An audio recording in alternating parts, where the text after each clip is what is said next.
साल 2003 से लेकर 2008 तक पूरे भारत में जितने भी बम धमाके हुए वो सब आरएसएस और विश्व हिंदू परिषद के लोगों ने किया। ये बात मेरी नहीं है, बल्कि ये कहना है यशवंत सिंधे का, जिसने 25 साल तक ऐसे ही हिंदुत्ववादी संगठनों के भीतर काम किया, ऐसे संगठनों को मजबूत किया।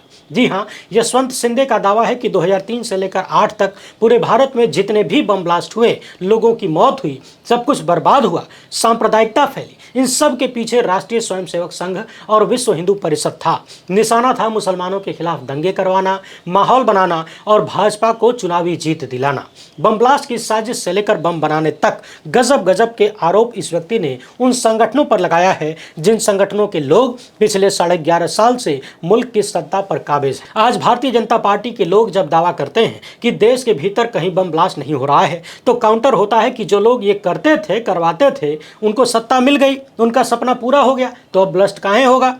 ये बात यशवंत सिंधे के आरोपों से बिल्कुल मैच करती है। ध्यान रखिएगा, हाल ही में बॉम्बे हाईकोर्ट ने बम ब्लास्ट के ढेर सारे आरोपियों को बरी कर दिया। इस वीडियो को आखिर तक देखिए। यशवंत सिंधे नाम के हिंदुत्ववादी व्यक्ति ने जो खुलासे किए हैं, आरोप लगाए हैं, उससे ज्यादा गंभीर कुछ हो नहीं सकता। और हाँ, ये व्यक्ति ये भी कह रहा है कि आरएसएस का निर्माण किसी और लक्ष्य के लिए किया गया था, मगर अब ये संगठन और इनके लोग अपने ही मुल्क को बर्बाद करने में लग गए हैं। मुझे ये सब कुछ देखा नहीं गया। इन संगठनों के बड़े बड़े नेता बम धमाकों में शामिल हैं। पूरी कहानी पर विस्तार से चर्चा करेंगे। एक एक शब्द को ध्यान से सुनिएगा, क्योंकि मोदी सत्ता से लेकर उनकी जांच एजेंसियां, आरएसएस, बीजेपी के साथ साथ न्यायपालिका का जैसा कॉकटेल नजर आ रहा है, वो अपने आप में बहुत ही चिंताजनक है, खतरनाक है। जो लोग दिन रात दूसरों को देशभक्ति का सर्टिफिकेट बांटते हैं, उनके ऊपर उन्हीं के लोग देशद्रोह का ठप्पा लगा रहे हैं। आगे बढ़ने से पहले आप सभी से एक छोटी सी अपील है। पहली बार है तो चैनल को सब्सक्राइब करके घंटी बजा दीजिएगा टन से। हर एक वीडियो को लाइक और शेयर करना जरूरी होता है, तभी आपका चैनल मजबूत होगा। इसके अलावा आपको मालूम है कि हम किसी धन्ना सेठ या राजनीतिक दल के दम पर नहीं चलते, तभी उन मुद्दों पर खुल के बात हो पाती है जिन्हें छुपाने के लिए गोदी मीडिया को पैदा किया गया है। हमारा काम पसंद आता हो तो इस QR कोड या अपने मोबाइल नंबर का प्रयोग करते हुए जो भी हो सके आर्थिक सहयोग भेजने का प्रयास जरूर करें। बहुत बहुत धन्यवाद। मालेगांव बम ब्लास्ट किसने किया? कौन था जिसने साजिश रची और मासूमों की जान ली? क्योंकि बॉम्बे हाईकोर्ट ने तो सभी आरोपियों को बरी कर दिया था। कोई दोषी नहीं है, पीड़ितों को इंसाफ मिला नहीं और किसी को नहीं पता कि बम किसने फोड़ा। तो क्या ये मान लिया जाए कि मालेगांव में ब्लास्ट अपने आप ही हो गया? क्या बीजेपी की दलीलों को मान लिया जाए कि देश में हिंदू आतंकवाद जैसी कोई चीज़ नहीं है? क्या अमित शाह की बात मान लिया जाए कि हिंदू आतंकवादी नहीं हो सकता, भगवा आतंकवाद कुछ होता नहीं है? अगर ऐसा है भी तो यशवंत सिंधे के बयानों का क्या होगा? आरएसएस नेताओं पर लगाए गए उनके आरोपों को क्या यूं ही खारिज कर दिया जाए? मालेगांव ब्लास्ट केस में बॉम्बे हाईकोर्ट का फैसला चाहे जो रहा हो, लेकिन यशवंत सिंधे के सनसनीखेज खुलासे एक बार फिर से सोशल मीडिया पर वायरल होने लगे हैं, सनसनी पैदा होने लगी है और मोदी सत्ता, न्यायपालिका, जांच एजेंसियां और आरएसएस की मंशा पर सवाल खड़े हो रहे हैं। यशवंत सिंधे कभी आरएसएस का फुल टाइम प्रचारक था और आज उसी संगठन के खिलाफ खड़ा है। द वायर के साथ वीडियो इंटरव्यू में सिंधे ने अपने आरोपों को फिर से दोहराया है और कहा है कि 2006 का नांदेड़ ब्लास्ट कोई हादसा नहीं था। परभणी, पूर्णा और जालाना के धमाके भी हादसा नहीं थे, बल्कि एक सोची समझी साजिश का हिस्सा थे। और इस साजिश का कनेक्शन आरएसएस और विश्व हिंदू परिषद के टॉप नेताओं से, टॉप वालों से।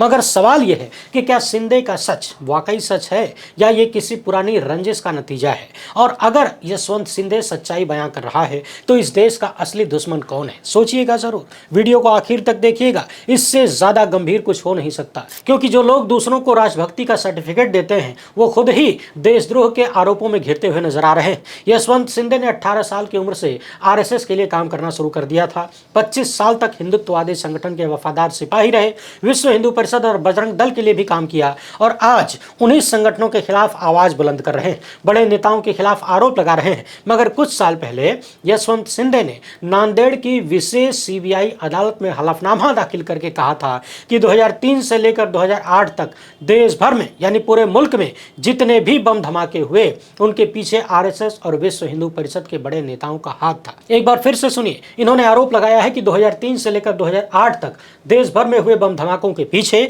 आरएसएस और विश्व विश्व हिंदू परिषद के बड़े नेताओं का हाथ था और ये वो दौर था जब ज्यादातर समय केंद्र में कांग्रेस की ही सरकार थी। मनमोहन सिंह प्रधानमंत्री थे। शिंदे ने अपने हलफनामे में इंद्रेश कुमार और विश्व हिंदू परिषद के बड़े नेता मिलिंद परांडे का भी नाम लिया था। इंद्रेश कुमार आरएसएस की शाखा मुस्लिम राष्ट्रीय मंच के नेता हैं। मिलिंद परांडे का कनेक्शन विश्व हिंदू परिषद से जुड़ा था। शिंदे का दावा है कि ये लोग सत्ता की भूख में हिंदू मुस्लिम दंगे करवाना चाहते थे ताकि समाज को बांटा जा सके और बीजेपी को सत्ता में बिठाया जा सके। शिंदे का आरोप है कि 2003 में दक्षिण मुंबई के खेतवाड़ी इलाके में गोल देउल मंदिर में एक गुप्त मीटिंग हुई थी। इसमें मिलिंद परांडे के 2 करीबी साथियों ने उन्हें बताया था कि जल्द ही बम बनाने की ट्रेनिंग शुरू होगी। हिंदुत्ववादी संगठनों की साजिश पूरे देश में बम धमाके करने की थी। शिंदे से कहा गया कि वो भी इस साजिश में शामिल हो जाएं और ज्यादा से ज्यादा बम धमाके करवाने की जिम्मेदारी ले लें। शिंदे के लिए यह चौंकाने वाला था, लेकिन उसने किसी को पता नहीं लगने दिया कि उसके भीतर क्या चल रहा है और हल्के फुल्के अंदाज में पूछा कि क्या ये 2004 के चुनाव की तैयारी है, मगर उन्हें कोई जवाब नहीं मिला। शिंदे ने अपने हलफनामे में 2 टूक कहा कि नांदेड़, परभणी, पूर्णा और जालाना में हुए धमाके उसी साजिश का हिस्सा थे। उसने राकेश धावड़े और रवि देव का नाम लिया जो कथित तौर पर आरएसएस और वीएचपी के छर्रों को बम बनाने की ट्रेनिंग देते थे।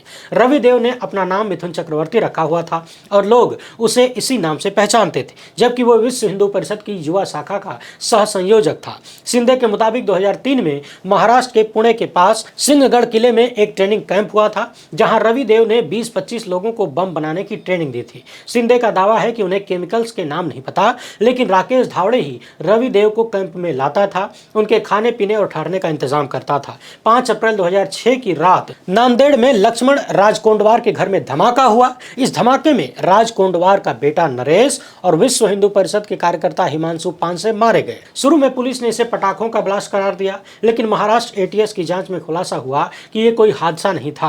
राज कोंडवार का घर बम बनाने की फैक्ट्री बन चुका था और धमाका गलती से हुआ क्योंकि बम बनाते वक्त ही फट गया। एटीएस का दावा था कि ये बम औरंगाबाद की एक मस्जिद को निशाना बनाने के लिए तैयार किया जा रहा था। शिंदे का दावा है कि वो हिमांशु पानसे को 1999 से जानता था, जब गोवा में वो दोनों विश्व हिंदू परिषद के फुल टाइम वर्कर थे। शिंदे और पानसे 1995 में जम्मू में हथियारों की ट्रेनिंग करने के लिए गए थे और शिंदे का दावा है कि इंद्रेश कुमार ने उनसे कहा था कि पाकिस्तान जाओ, वहां मुसलमानों को मारो। शिंदे का दावा है कि पानसे नांदेड़ धमाके की साजिश में शामिल था, बावजूद इसके कि उसने कई बार पानसे को समझाने की कोशिश की, मगर पानसे नहीं माना और हिंदुत्ववादी संगठनों की साजिश का शिकार हो गया। नांदेड़ ब्लास्ट की जांच करने वाले पूर्व पुलिस महानिरीक्षक एसएम मुशर्रफ ने अपनी किताब हु किल्ड करकरे में लिखा कि एटीएस ने मर्चेंट नेवी के पूर्व कैप्टन संत कुमार भाटे का बयान दर्ज किया था। भाटे ने कहा था कि मिलिंद परांडे ने उन्हें आरएसएस और विश्व हिंदू परिषद के कार्यकर्ताओं को जिलेटिन स्टिक्स से बम बनाने की ट्रेनिंग देने को कहा था। परांडे उन्हें एक दूसरे कैंप में भी लेकर गया था जहां 2 पूर्व सैनिकों और आईबी के एक पूर्व अधिकारी ने कार्यकर्ताओं को ट्रेनिंग दी थी, लेकिन जब सीबीआई ने इस केस को अपने हाथ में लिया तो सारा खेल बदल डाला। सीबीआई ने न सिर्फ साजिश और शस्त्र अधिनियम के कई आरोप हटा दिए, बल्कि 2020 में इस केस में क्लोजर रिपोर्ट तक दाखिल कर दी। यशवंत शिंदे ने सीबीआई की जांच पर भी सवाल उठाया और कहा कि अगर उनके लगाए आरोप झूठे हैं तो सीबीआई ने उन्हें गवाह क्यों नहीं बनने दिया, जबकि रवि देव और राकेश धावड़े के बारे में उन्होंने ही सारी जानकारी दी, मगर सीबीआई का कहना था कि वो प्रोफेसर देव की पहचान नहीं कर पाई। शिंदे का दावा है कि रवि देव ही वो प्रोफेसर देव है जिसे सीबीआई ढूंढ रही थी और शिंदे ने सीबीआई को एक फोन नंबर भी दिया था जो रवि देव इस्तेमाल करता था, मगर सीबीआई ने उस नंबर को गंभीरता से नहीं लिया। सीबीआई का यह रवैया इस मामले में सबसे बड़ा सवाल उठाता है। एक तरफ सीबीआई कहती है कि उसे प्रोफेसर देव की पहचान नहीं मिली, दूसरी तरफ शिंदे के हलफनामे को खारिज करने में जुटी रही, जबकि शिंदे ने अपने हलफनामे में रवि देव की पूरी जानकारी दी थी। शिंदे ने कहा था कि रवि देव 60 साल से ज्यादा उम्र का था, 5 फुट 5 इंच लंबा गेहुआ रंग और ब्राह्मणों की तरह सिर के पीछे चोटी रखता था। मुंबई के फिरोजा मेंशन में शिंदे ने रवि देव से मुलाकात की थी, जहां उसे पता चला कि मिथुन चक्रवर्ती रवि देव का असली नाम नहीं था। सवाल यह है कि क्या सीबीआई ने सच को दबाया? क्या जांच एजेंसियों पर बीजेपी और आरएसएस का दबाव था? और अगर हां, तो इस देश में निष्पक्षता का क्या हुआ? क्या पुलिस और सीबीआई सत्ता के इशारे पर काम करती है, करेगी? बावजूद इसके शिंदे ने अपनी याचिका में मिलिंद परांडे को आरोपी बनाने की मांग की थी, लेकिन सीबीआई और अभियुक्तों के वकील ने इसका विरोध किया। उनका कहना था कि शिंदे 16 साल तक चुप रहा और वो न तो मामले में शिकायत करता है न ही आरोपी है, और सीबीआई का दावा था कि परांडे की कोई संलिप्तता नहीं मिली, मगर यह दावा अपने आप में एक झूठ है, क्योंकि एटीएस की जांच में परांडे का नाम प्रमुखता से आया था और भाटे के बयान ने भी उसके रोल का पर्दाफाश कर दिया था। फिर सीबीआई ने इसे नजरअंदाज क्यों किया? क्या इसलिए कि परांडे विश्व हिंदू परिषद के बड़े नेता हैं और उनकी गिरफ्तारी से आरएसएस सहित तमाम हिंदुत्ववादी संगठनों की साख पर बट्टा लगता? 2004 में कांग्रेस की जीत के बाद परांडे अंडरग्राउंड हो गए थे, मगर उन्होंने बम धमाकों की साजिश रची और इसका ठीकरा मुसलमानों पर फोड़ा गया। शिंदे ने अपने आरोपों में बंगाल के तपन घोष और कर्नाटक के श्रीराम सेना के प्रमोद मुतालिक का भी नाम लिया। दावा था कि ये लोग भी साजिश में शामिल थे, जिसका फायदा बीजेपी को 2014 के चुनाव में मिला। तो क्या ये सब सत्ता के इशारे पर हुआ था? क्योंकि नांदेड़ की कोर्ट में जस्टिस AR धमेचा ने शिंदे की याचिका पर सुनवाई शुरू की और सीबीआई से जवाब मांगा, लेकिन अचानक से केस को दूसरे जज मराठे को ट्रांसफर कर दिया गया। सुनवाई टाल दी गई। कारवां के मुताबिक नांदेड़ की जिला अदालत ने 17 जनवरी 2023 को शिंदे की याचिका को खारिज कर दिया था और कोर्ट ने सीआरपीसी की धारा 311 के तहत शिंदे के गवाह बनने की अपील को भी तकनीकी आधार पर खारिज कर दिया। कोर्ट ने कहा कि शिंदे ने पहले जांच एजेंसी से संपर्क नहीं किया। बाद में मामला हाईकोर्ट पहुंचा तो 3 मार्च 2025 को बॉम्बे हाईकोर्ट ने भी शिंदे की याचिका को खारिज कर दिया। कोर्ट ने कहा कि सीआरपीसी की धारा 311 के तहत शिंदे के पास एप्लीकेशन दायर करने का कोई कानूनी आधार नहीं था। ट्रायल समाप्त हो चुका था और सभी आरोपी 4 जनवरी 2025 को बरी हो चुके थे। शिंदे का आरोप है कि जज धमेचा पर दबाव था। मिलाड खुद नीचे देखकर बात कर रहे थे, जैसे कि उन्हें कोई डर हो। सवाल यह है कि क्या निचली अदालतों पर सत्ता का दबाव है? इस दबाव को 2024 के चुनाव से पहले मोदी सरनेम मामले में राहुल गांधी के खिलाफ निचली अदालतों के फैसले को देखिए कि किस तरह जजों ने मानहानि के केस में राहुल गांधी को 2 साल की सजा सुनाई ताकि उनकी संसद सदस्यता खारिज हो जाए, और निचली अदालतों के फैसलों को हाईकोर्ट ने बरकरार रखा। इसलिए इस बात से इनकार बहुत मुश्किल है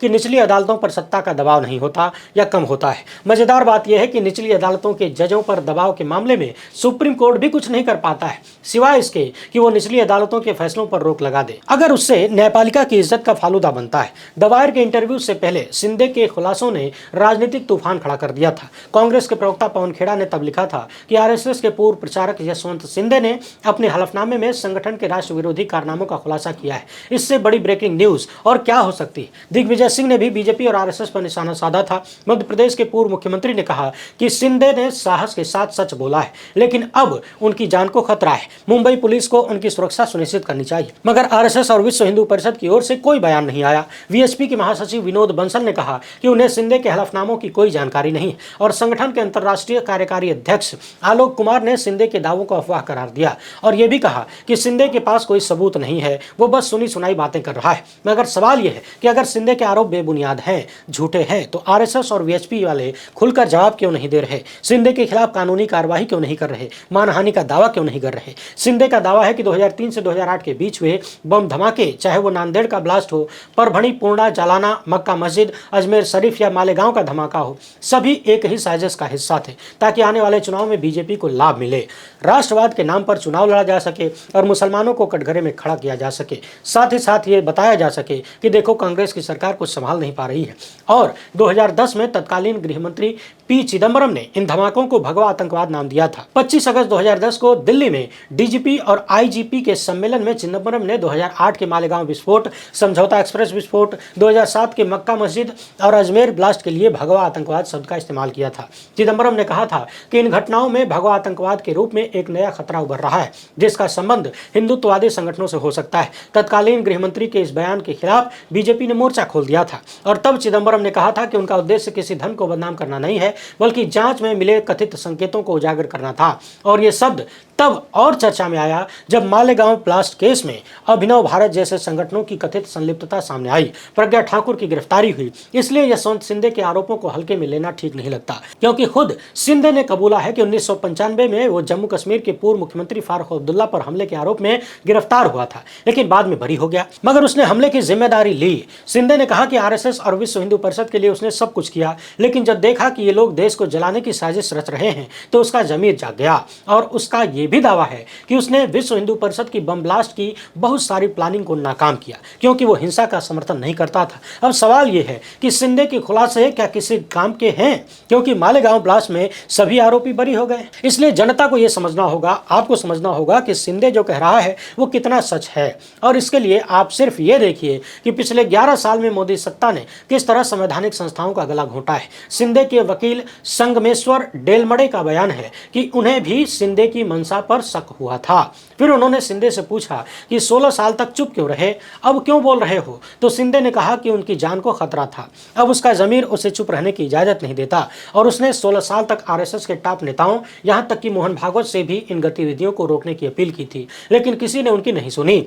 शिंदे ने कहा कि मैं संगठन को बचाना चाहता था। लाखों लोग आरएसएस के लिए अपना सब कुछ छोड़ देते हैं, घर परिवार सब कुछ, मगर कुछ सड़े हुए लोग इस संगठन की आड़ में देश को लूट रहे हैं, बर्बाद कर रहे हैं। मजेदार यह है कि शिंदे के अंदर का संघी जिंदा है। उनकी दलील है कि आरएसएस की मूल विचारधारा देश सेवा थी, जिसे डॉक्टर हेडगेवार ने 1925 में शुरू किया था, लेकिन आज ये संगठन सत्ता की भूख में अंधा हो चुका है। शिंदे की माने तो 1984 के चुनाव में मिली हार के बाद आरएसएस ने सांप्रदायिकता और नफरत को हथियार बनाया, अयोध्या और कश्मीर जैसे मुद्दों को भुनाया। 2014 में सत्ता मिली तो एनआरसी जैसे मुद्दों से समाज को बांटने में लग गए। और सितंबर 2022 की एक रिपोर्ट में द कारवां ने लिखा कि क्रिमिनल मामलों के 2 वकीलों ने नाम न छापने की शर्त पर कहा था कि सीआरपीसी की धारा 311 के तहत शिंदे को गवाह बनाया जा सकता है। सुप्रीम कोर्ट के इस वकील ने कहा कि इस धारा के तहत कोर्ट की सख्ती असाधारण है, 16 साल तक चुप रहना कोई बहाना नहीं है। लेकिन ऐसे मामलों में निचली अदालतें साहस दिखाने से बचती हैं, क्योंकि इससे नए गवाहों की बाढ़ आ सकती है। सवाल यह है कि क्या शिंदे को मौका मिलेगा या उसके आरोप भी किसी सील लिफाफे में दम तोड़ देंगे, क्योंकि मुंबई बम धमाकों में आरोपियों के बरी होने के बाद बॉम्बे हाईकोर्ट के फैसले के खिलाफ महाराष्ट्र सरकार सुप्रीम कोर्ट गई, मगर मालेगांव केस में उतनी जल्दबाजी नहीं दिखी। क्या सरकार बदलने के बाद यशवंत शिंदे के आरोपों पर कार्रवाई होगी या फिर मामला रफा दफा कर दिया जाएगा? क्या राहुल गांधी शिंदे के बयानों का संज्ञान लेंगे, कांग्रेस पार्टी संज्ञान लेगी? इंतजार कीजिए, सत्ता परिवर्तन का हो सकता है कुछ हो। हालांकि लोग ये भी कहते हैं कि होना होता तो 10 साल की सरकार थी, कुछ हो गया होता, और अगर तब हो गया होता तो अब ये सब ना होता। फिलहाल वीडियो पसंद आई है तो ज़्यादा से ज़्यादा लोगों तक पहुँचाएं। पहली बार है तो चैनल को सब्सक्राइब कर लीजिए। हमसे जुड़ने के लिए बहुत बहुत धन्यवाद।